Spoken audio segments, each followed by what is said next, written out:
Кара сууда болгон коркунучтуу жол кырсыгында 3 айыл башчысы жана дагы бир атка минер каза болду. Уна жардан кулап кеткен.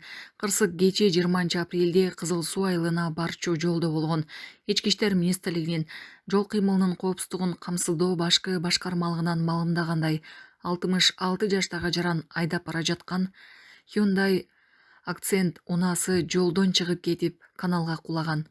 Кырсыктын кесепетинен айдоочу жана анын 3 жүргүнчүсү окуя болгон жерде каза болгон. Президенттин Ош облусундагы ыйгарым укуктуу өкүлү бул кырсыктан Жаңарык айылынын башчысы 64 жаштагы Асамидин Ураимов, Ташарык айылынын башчысы 50 жаштагы Абдулазиз Маматалиев, Актерек айылынын башчысы 68 жаштагы Абдисатар Алиев, ошондой эле 49 жаштагы муниципалдык кызматкер Бактияр Асанов каза болгонун ырастады.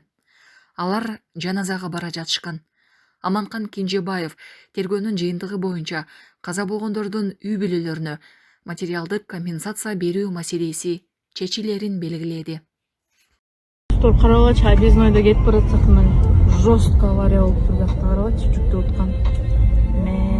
Кудай сактасын. Кудай сактасын, карабачы томолонуп кетиптир даже. Кудай сактайбыр. Ушундай алыс жолдо жүргөндө коркобуз да.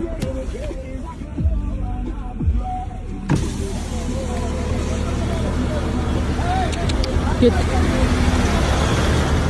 Мессага чапталып калыптыр бири-бирине.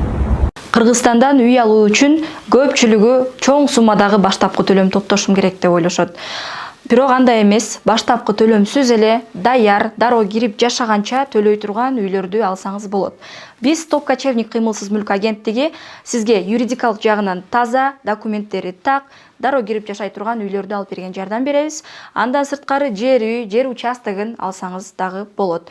Толугураак маалымат алуу үчүн ылдыйдагы номерлерге жазыңыздар. Консультация акысыз. Үй алыңыз, жакшы жашаңыз, жакшы жашоо кылыңыз.